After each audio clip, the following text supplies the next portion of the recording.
اب وہ چند مناظرے آپ کی خدمت بیان کروں اور اس کے بعد پھر موضوع کو میں تھوڑا سا تبدیل کروں. یحییٰ ابن اسم کے ساتھ کچھ اور ملاقاتیں ہوئی. یحییٰ ابن اسم بہت بوڑھا آدمی اور امام بہت چھوٹے،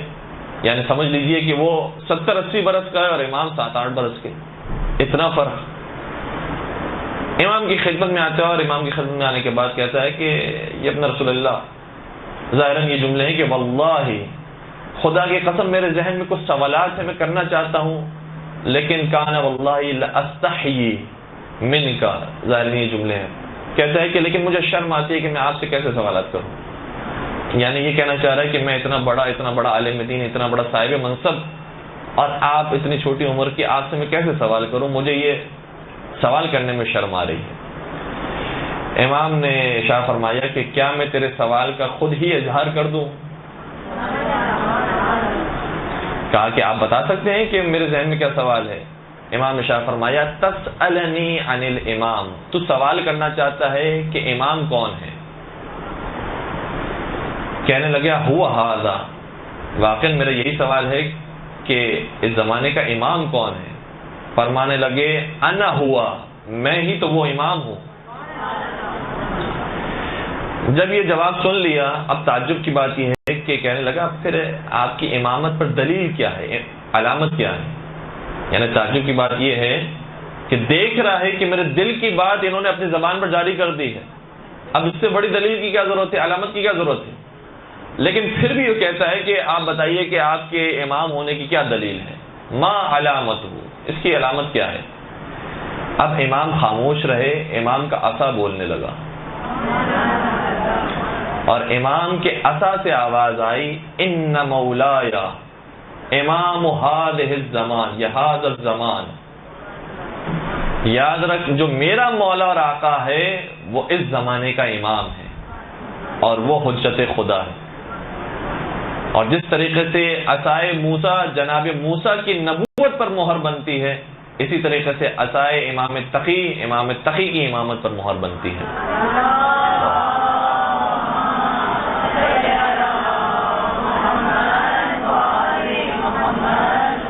پھر ایک اور گفتگو ہے جو یحییٰ ابن اسم اور امام کے درمیان ہوئی ہے، اور اس گفتگو کے بعد ہم ایک تھوڑے سے نئے موضوع کی طرف جائیں گے. یحییٰ ابن اسم جب آتا ہے امام کی خدمت میں تو ایسے سوالات کرتا ہے، اور نہیں معلوم کہ اب یہ اس واقعے سے پہلے کا واقعہ ہے یا اس کے بعد کا واقعہ ہے، اور یہ ثابت کرنے کی کوشش کرتا ہے کہ آپ کو جو آپ یہ کہتے ہیں کہ آپ امام وقت ہیں، آپ کو امامت ملی ہے، تو بظاہر تو روایات سے یہ ثابت نہیں ہوتا. روایتوں کے اندر تو یہ بات موجود ہے کہ جیسے اہل سنت حق پر ہیں، اور پھر خلیفہ اول خلیفہ ثانی کے بارے میں وہ جو روایتیں موجود ہوتی ہیں بیان کرنا شروع کرتا ہے. اب میں آپ کی خدمت میں وہ روایتیں خود کتاب ہی سرچ کر رہا ہوں. کہتا ہے کہ نبی اکرم کی ایک حدیث ہم تک پہنچی ہے کہ نبی اکرم کے اوپر جبرائیل امی نازل ہوئے اور یہ پیغام لے کر نازل ہوئے کہ خدا نے آپ پر سلام بھیجا ہے اور ایک سلام خلیفہ اول کو بھی دیا ہے. اس زمانے میں تو خلیفہ نہیں تھے، لیکن میں بات کو پہنچانے کے لیے آپ تک عرض کر رہا ہوں کہ وہ جو بڑے بزرگ ہیں ان تک یہ پیغام پہنچایا کہ آپ پر بھی پروردگار کا سلام ہو. اور پھر رسول اکرم سے یہ بھی فرمایا کہ اے رسول آپ ان سے سوال کیجئے، سل ابا بکر هل هو عنی راض فانی عنہ راض، آپ ان سے معلوم کیجئے کہ کیا یہ خدا سے راضی ہیں، خدا تو ان سے راضی ہے. اتنا بڑا مقام ان کا کہ خدا ان سے سوال کر رہا ہے کہ کیا آپ خدا سے راضی ہیں، جبکہ خدا آپ سے راضی ہے. یعنی ہم وہ جو مقام سورہ فجر کی آخری آیتوں کے اندر دیکھتے ہیں کہ یا ایتها النفس المطمئنہ ارجعی الی ربک راضیۃ مرضیہ، کہ نفس مطمئنہ اپنے رب کی طرف پلٹا اس حالت میں کہ تو اپنے رب سے راضی ہو، تیرا رب تجھ سے راضی ہو. تو یہ بعد میں جو بعد والی بات ہے وہ پہلے لے کر آ گئی. خدا تو آپ سے راضی ہے، لیکن کیا آپ بھی خدا سے راضی ہیں؟ یہ ذرا پوچھیے. آپ اس روایت کے بارے میں کیا کہتے ہیں؟ اتنا بڑا مقام تھا ان کا. تو سب سے پہلی بات امام نے واضح کی کہ دیکھو کوئی بھی روایت ہم ایسی دیکھتے ہیں تو سب سے پہلے اسے قرآن کریم کے سامنے رکھتے ہیں. اگر قرآن کریم کے مطابق ہوتی ہے تو اسے قبول کرتے ہیں، ورنہ اسے دیوار پر مارتے ہیں، ورنہ اسے قبول نہیں کرتے. اور جو سنت متواترہ ہے جس کو آپ بھی مانتے ہیں ہم بھی مانتے ہیں متفق علیہ ہے اس پر رہ کر ہم گفتگو کرتے ہیں. اگر اس کے مطابق کوئی روایت ہوتی ہے تو اسے مانتے ہیں ورنہ قبول نہیں کرتے. اب دیکھیں اس اصول کو کیسے استعمال کیا ہے امام نے, اس میں ذرا ملاحظہ فرمائیے گا. اور پھر امام نے یہ حدیث بیان کی جو صحیح بخاری کی بھی شاید سب سے پہلی حدیث ہے کہ نبی اکرم نے ارشاد فرمایا تھا اپنے وقت آخر کہ میرے جانے کے بعد جھوٹی حدیثیں گھڑنے والے لوگ بہت بڑھ جائیں گے, میرے نام سے جھوٹی روایتیں منسوب کریں گے. فمن کذب علی متعمدا فلیتبوأ مقعدہ من النار, یاد رکھے جس نے میری نسبت سے کوئی جھوٹی حدیث گھڑی تو اس کا ٹھکانہ جہنم میں ہوگا, چاہے وہ کتنا ہی معتبر شخص ہو, کتنا ہی ظاہری طور پر پاک و پاکیزہ ہو, اس کا ٹھکانہ جہنم میں ہوگا جس نے میری طرف سے کوئی جھوٹی حدیث کو گھڑا ہے. امام نے اس سوال کو سننے کے بعد قرآن کریم کی ایک آیت پیش کی. کہ قرآن کریم یہ کہہ رہا ہے, خدا خود قرآن کریم میں کہہ رہا ہے کہ نحن اقرب الیہ من حبل الورید, ہم تمہاری شہرت سے زیادہ نزدیک ہیں اور تمہارے حالات کو تم سے زیادہ جانتے ہیں. وہ خدا جو ہماری شہرت سے نزدیک اور ہمارے حالات سے زیادہ جانتا ہو, وہ خدا پوچھے گا رسول اکرم کے ذریعے کہ ان سے معلوم کرو کہ کیا یہ ہم سے راضی ہیں یا راضی نہیں ہیں. وہ خدا تو پہلے ہی جانتا ہے, بندے کا معاملہ ہے کہ بندہ اس سے راضی ہے راضی نہیں ہے. تو شاید بظاہر روایت کے اندر الفاظ مختلف ہونے چاہیے, لیکن آپ تک جو روایت پہنچی ہے وہ نادرست ہے. اچھا, اس مناظرے کے اندر کچھ اور جملے بھی ہیں جو بڑے خوبصورت ہیں. امام نے بہت تحمل کے ساتھ ان روایتوں کو سنا ہے اور جواب دیا ہے. کہیں کسی موقع پر یہ نہیں کہا کہ کیسے ممکن ہے کہ تم نے ایک جھوٹی روایت کو فضائل کے اندر بیان کر دیا, اور کبھی یہ نہیں کہا کہ میں انہیں نہیں مانتا ہوں, ہمارا یہ عقیدہ نہیں ہے, بلکہ بعض جگہوں پر اس واقعے کے اندر کہا ہے کہ صحیح ہے, ہماری نظر میں بھی پہلے کا بہت احترام ہے, دوسرے کا بہت احترام ہے. یہ بار بار کہہ کر انہیں جوابات دیے تاکہ وہ علمی طور پر قائل ہو سکیں, دلیل سے قائل ہو سکیں کہ جن روایتوں کو آپ مان کر ان کو یہ ثابت کر رہے ہیں کہ وہ بڑے محترم تھے, وہ روایتیں ہی صحیح نہیں ہیں. پھر انہوں نے کہا کہ ایک اور روایت بھی ہے نبی اکرم کی کہ ارشاد فرمایا ان مثل ابی بکر و عمر فی الارض کمثل جبرائیل و میکائیل فی السماء, کہ پہلے اور دوسرے کی زمین میں مثال ایسی ہے کہ جیسے جناب جبرائیل اور جناب میکائیل کی مثال آسمانوں میں ہے. ارشاد فرمایا امام نے کہ یہ کیسے ممکن ہے, جبرائیل اور میکائیل جب سے پیدا ہوئے معصوم ہیں, وہ آسمانوں پر ہیں, حکم خدا کی کبھی نافرمانی نہیں کی انہوں نے, سب سے بڑے مقرب فرشتے ہیں جن کی زندگی کا کبھی کوئی ایک لمحہ نافرمانی میں نہیں گزرا, اور جن دو کی تم بات کرتے ہو ان کی زندگی کا آدھا حصہ تو شرک میں گزرا ہے. تو یہ کیسے برابر ہو سکتے ہیں جبرائیل و میکائیل کے؟ پھر کہنے لگا کہ ایک اور روایت میں یہ آیا ہے کہ یہ دونوں ایسے ہیں کہ انہما سیدہ کہول اہل الجنہ, کہ جب یہ جنت میں جائیں گے تو یہ بوڑھوں کے سردار ہوں گے. تو پھر امام نے وہی جواب جو آپ نے سنا بھی ہے کہ جنت میں کوئی بوڑھا جائے گا تو یہ سردار بنیں گے, جنت میں جو جائے گا وہ جوان ہوگا. لہذا یہ روایت کبھی بھی امام کی طرف سے نہیں آئی, پیغمبر کی طرف سے نہیں آئی ہے کہ بوڑھوں کے سردار ان کو بنایا گیا ہے. اور یاد رکھو یہ روایت وہ ہے کہ جو بنی امیہ نے گھڑی تھی, یہ باقاعدہ بیان کیا. بیان کرنے کی وجہ کیا تھی؟ کیونکہ اب جو مقابلہ ہو رہا ہے اور جس دربار میں ہے وہ بنی امیہ کا نہیں ہے, وہ بنی عباس کا ہے. لہذا بنی امیہ کی جتنی حقیقت ہے وہ بیان کر سکتے ہیں. بنی عباس کا دربار ہے, بنی امیہ کے مخالفین کا دربار ہے, لہذا اس دربار میں بنی امیہ کے بارے میں جتنی حقیقت ہے وہ بیان کر سکتے تھے. لہذا کہا کہ یہ بنی امیہ کے زمانے میں کام کیا گیا ہے, اور میں آپ کی خدمت میں اگر موقع ملا تو اس واقعے کو بھی عرض کروں گا کہ بنی امیہ نے کس طریقے سے کام کیا. پھر کہا کہ ایک اور روایت ہے کہ ان عمر بن الخطاب سراج اہل الجنہ, کہ ان کے بارے میں یہ کہا گیا کہ جنت کے اندر جو چراغ ہوں گے وہ یہ ہوں گے, ان سے روشنی ساطع ہوگی. تو امام نے شاہ فرمایا جنت کے اندر صرف یہ نہیں ہوں گے, اگر یہ ہوں گے بھی تو بھی انبیاء کرام پہلے ہوں گے, اولیاء کرام موجود ہوں گے, فرشتے ہوں گے, ان میں سے کسی کے بھی چراغ سے کوئی روشنی نہیں ہوگی اور ان کے چراغ سے روشنی جاری ہوگی. یہ تو عجیب بات ہے. تو یہ تو ایسا ہو گیا کہ پھر انبیاء سے بھی آپ نے ان کو افضل قرار دے دیا, جو آج کل خود ہمارے اوپر جو اعتراض کیا جا رہا ہے. تو یہ اس روایت سے خود اہل سنت کے اوپر اعتراض ہوتا ہے کہ انبیاء سے بھی آپ نے زیادہ فوقیت دے دی ہے ان کو کہ جنت میں جو چراغ ہوں گے وہ یہ ہوں گے۔ پھر ایک اور روایت انہوں نے بیان کی کہ نبی اکرم نے ارشاد فرمایا ان السکینۃ تنطق علی لسان عمر، کہ جب یہ بات کرتے ہیں تو ان کی زبان سے سکون اور اطمینان جاری ہوتا ہے، اور ان کی باتیں سننے کے بعد انسان سارے جوابات کو لے لیتا ہے اور قانع ہو جاتا ہے، پھر کوئی سوال ذہن میں نہیں رہتا۔ پھر امام نے ارشاد فرمایا اگر تم یہ کہتے ہو کہ واقعاً یہ کوئی حقیقت رکھتی ہے تو ان سے زیادہ افضل تو تمہاری نگاہ میں وہ پہلے تھے، دوسرے کے مقابلے میں پہلے تمہاری نگاہ میں افضل ہیں۔ جبکہ وہ پہلا جب ممبر پر آیا تو ممبر پر آنے کے بعد یہ کہتا ہے کہ ان لی شیطانا یعترینی فاذا ملت فسددونی، وہ ممبر پر آنے کے بعد یہ کہنے لگا تھا کہ میرے ساتھ ہمیشہ شیطان ہوتا ہے، اگر میں کوئی غلط بات بیان کر دوں تو میری اصلاح کر دیا کرو۔ تو جو افضل ہے وہ آنے کے بعد یہ کہے کہ میرے ساتھ شیطان ہوتا ہے اور مجھ سے غلطیاں ہو جاتی ہیں، میری زبان سے غلط باتیں نکل جاتی ہیں، اور دوسرا ایسی باتیں کہیں کہ اس کے جوابات سننے کے بعد انسان کو اطمینان ہو جائے، یہ کیسے ممکن ہے؟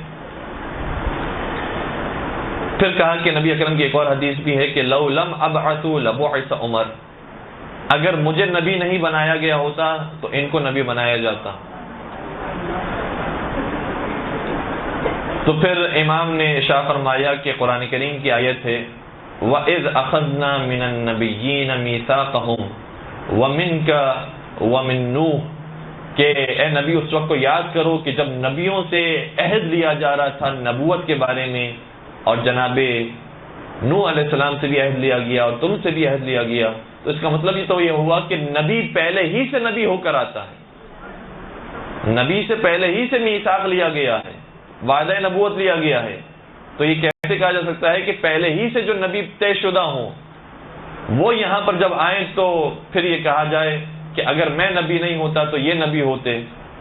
تو یہ نبی تو پہلے ہی سے طے شدہ تھے، اس لیے کسی اور کے بارے میں یہ کہنا کہ انہیں نبوت مل جاتی یہ ممکن ہی نہیں ہے۔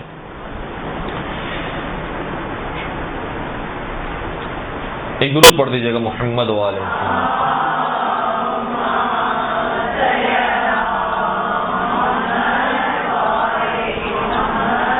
کیا پھر ایک اور نبی اکرم کی حدیث ہے کہ نبی نے ارشاد فرمایا ما احتبس عنی الوحی قط الا ظننته قد نزل على آل الخطاب، کبھی کبھار وحی مجھ پر نازل ہوتی تھی لیکن منقطع ہو جاتی تھی، اور ایک طویل عرصے تک وحی نازل نہیں ہوتی تھی، تو میں یہ سوچا کر، نبی اکرم کے بارے میں نعوذ باللہ یہ کہا جا رہا ہے کہ نبی اکرم ہمیشہ فرماتے ہیں میں سوچتا تھا کہ شاید یہ وحی مجھ پر نازل نہیں ہو رہی ہے بلکہ اس دوسرے پر نازل ہونا شروع ہو گئی۔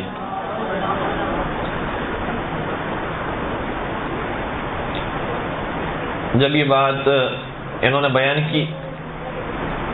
تو پھر امام نے قرآن کریم سے آیت پیش کی کہ قرآن کریم نے کہا ہے کہ اللہ یصطفی من الملائکۃ یصطفی من الملائکۃ رسلا ومن الناس، کہ پروردگار نے ملائکہ میں سے اور لوگوں میں سے رسولوں کو چن لیا ہے، یعنی ملائکہ میں سے مقربین کا انتخاب کر لیا ہے اور عام انسانوں میں سے رسولوں کا انتخاب کر لیا ہے۔ تو جب انتخاب خدا نے پہلے ہی سے کر لیا ہے تو کیسے ممکن ہے کہ خدا اپنے انتخاب میں غلطی کرے؟ غلطی نہیں ہو سکتی کہ یہاں وحی نازل ہونا چاہیے تھی اور اس کے بعد غلطی سے دوسری جگہ وحی نازل ہونا شروع ہو جائے۔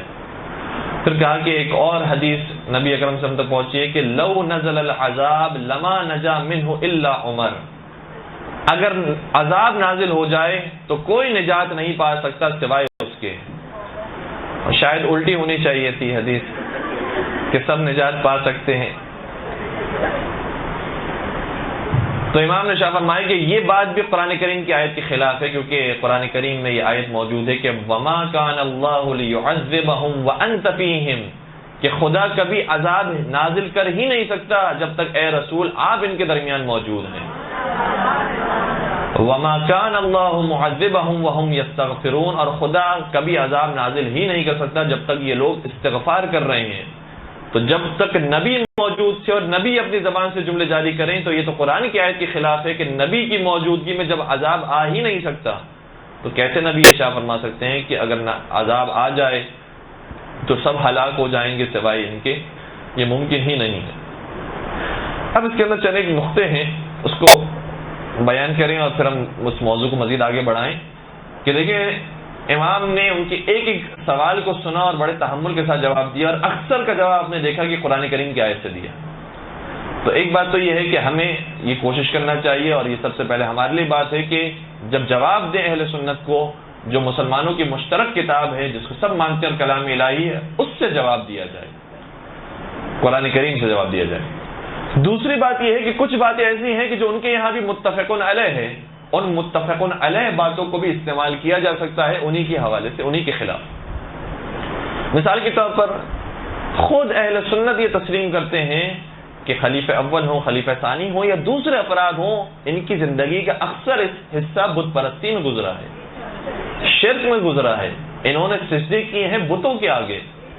اور جب یہ ایمان لے کر آئے ہیں یا اسلام لے کر آئے ہیں اس وقت انہوں نے سجدہ کرنا شروع کیا ہے خانہ کعبہ کی طرف رخ کر کے، ورنہ اس سے پہلے تک یہ بتوں کو پرستش کیا کرتے تھے۔ تو یہ خود جب تسلیم کر رہے ہیں کہ ان کی زندگی کا اکثر حصہ شرک کے ساتھ گزرا ہے اور کفر کے ساتھ گزرا ہے، تو پھر ان کے یہ فضائل بیان ہی نہیں ہو سکتے ہیں کہ یہ شروع سے معصوم تھے، ان کو عہدہ الہی حاصل تھا، ان کو نبی اکرم نے پہلے ہی انتخاب کر لیا تھا، یہ فضائل بیان ہی نہیں ہو سکتے۔ اور ہم جس امام کو مانتے ہیں اس کی ولادت ہی خانہ کعبہ میں ہوئی ہے۔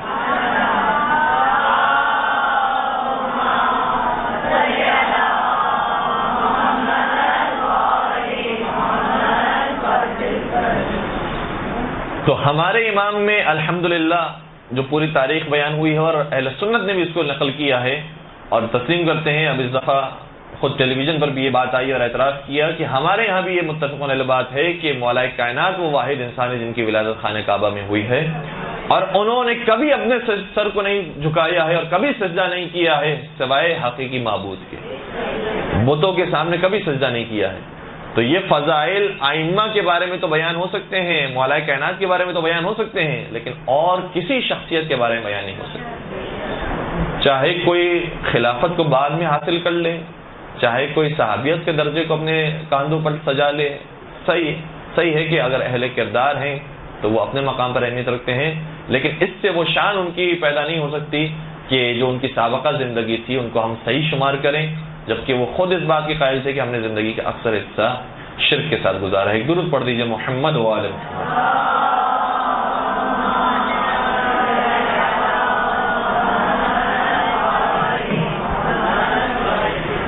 یہ جو فضائل بعض دوسری شخصیات کے بیان ہوئے ہیں، جبکہ حقیقت میں وہ فضائل ائمہ اطہار علیہم السلام کے ہیں، یہ کیوں ہوا اور کیسے ہوا اس کو تھوڑا سا بیان کر کے ایک نتیجہ اہل سنت عالم دین کا بیان کرتا ہوں، اور پھر آج کی درس مکمل ہو جائے گا۔ ابن ابی الحدید معتزلی نے شرح نہج البلاغہ میں ایک واقعے کو لکھا ہے۔ ابن ابی الحدید اہل سنت عالم دین، اور اس کی کتاب کو خود وہابی حضرات نے بھی اپنے سافٹ ویئر میں جگہ دی ہے اور اسے تسلیم کیا ہے۔ بہت بڑا مورخ، بہت بڑا ادیب، بہت بڑا شاعر، واقعاً علمی طور پر مضبوط شخصیت ہے، اور شاید یہ کہنا بھی نادرست نہیں ہوگا کہ جتنی بھی نہج البلاغہ کی شرح لکھی گئی ہیں اس میں شاید بہترین شرحوں میں سے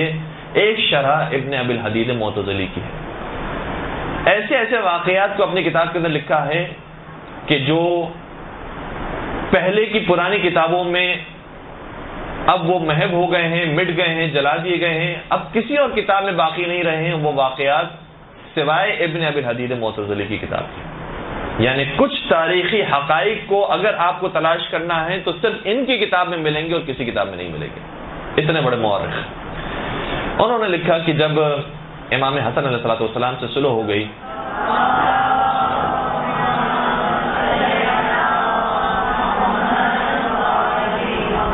اور حاکم شام کو خلافت حاصل ہو گئی اور حکومت حاصل ہو گئی، تو حاکم شام نے اب یہ کام کیا کہ اپنے سارے گورنروں کو خط لکھا کہ تم منبر سے سب و شتم کرنا شروع کرو، علی کے خلاف، اولاد علی کے خلاف، اصحاب علی کے خلاف، جس میں ابن عباس بھی ہیں، مالک اشتر بھی ہیں، ان سب کے اوپر بھی سب و شتم کرو، اولاد علی پر بھی سب و شتم کرو۔ منبروں سے سب و شتم ہوتا رہا۔ اب ظاہر سی بات ہے کہ کوئی ایک اپنے علاقے کا عالم دین جو قرآن و حدیث کی باتیں کرتا ہے وہ الحمد و ثنا کے بعد اور صلوات کے بعد یہ کام کرے کہ نعوذ باللہ اللہم لعن فلاں فلاں فلاں، تو کتنی معتبر بات لوگوں کی نظر میں سمجھی جائے گی کہ یقیناً اگر اس نے لعنت بھیجی ہے تو کچھ روایتوں کو دیکھ کر بھیجی ہوگی، معتبر بات سمجھی جائے گی. لہٰذا یہ سلسلہ جاری رہا. پھر ابن ابی الحدید نے لکھا کہ حاکم شام نے پھر یہ کام کیا، کہا کہ اب سب و شتم ہو گیا ہے، جو علی کے چاہنے والے ہیں ان کو چن چن کر زندان میں ڈالو، یا انہیں قتل کر دو یا انہیں جلا وطن کر دو. یہ کام ہونا شروع ہوا. تیسرا وہ مرحلہ آیا، پھر کہا کہ جو علی کے فضائل بیان ہوتے رہتے ہیں اور لوگوں کے یہاں مشہور ہیں، ان علی کے فضائل کو مٹا کر، مولا کائنات کے نام کو مٹا کر، جو شیخین ہیں اور دوسرے خلفاء ہیں ان کے نام کو لکھا جائے، اور مولا کائنات کے نام کو ہٹا ہٹا کر دوسروں کے نام شامل ہونے لگے. یہاں تک کہ پھر تیسرا اور چوتھا مرحلہ یہ شروع ہوا. کہا کہ اب ان کے فضائل تو بیان ہو گئے، ہمارے فضائل باقی رہ گئے. بنی امیہ کے فضائل بھی بیان ہوئے، ان کے فضائل بھی بیان ہوئے. ابن ابی الحدید نے پورا یہ واقعہ لکھا ہے اور میں نے خلاصتاً آپ کی خدمت بیان کر دیا. ابن ابی الحدید نے پھر نتیجہ دیا، کہا یاد رکھو یہ کام حاکم شام نے کیا ہے، بنی امیہ والوں نے کیا ہے کہ جو فضائل علی کی شان میں نبی اکرم نے بیان کیے تھے اسے دوسروں کے حوالے سے بیان کر دیا، دوسروں کے نام سے بیان کر دیا. لہذا اب میں تمہیں ایک اصول دے کر جا رہا ہوں کہ اگر تم نے جاننا ہو کہ کون سی روایت صحیح ہے اور کون سی روایت غلط ہے تو جان لو کہ اگر تمہیں دو روایتیں نظر آئیں جس میں سے ایک روایت میں علی کا نام لکھا ہو اور علی کے نام سے فضائل بیان کیے گئے ہوں، اور دوسرے روایت کے اندر روایت بعین ہی وہی ہو لیکن نام کسی اور کا ہو، تو یاد رکھنا وہ روایت جس میں کسی اور کا نام ہے وہ جھوٹی روایت ہے، اور جس میں علی کا نام ہے وہی سچی روایت ہے.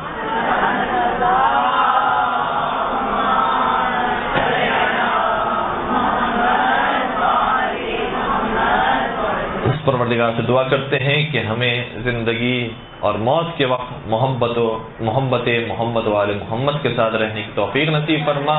اور سیرت محمد و آل محمد پر چلنے کی توفیق نصیب فرما. زمانے کے امام کے ظہور میں تعجیل فرما، ان کے عاشقین جانثاروں میں ہم سب کا نام شامل فرما. ربنا تقبل منا انک انت السمیع العلیم وتب علینا انک انت التواب الرحیم برحمتک یا ارحم الراحمین. برحمتک یا ارحم الراحمین. وصلی اللہ علی محمد و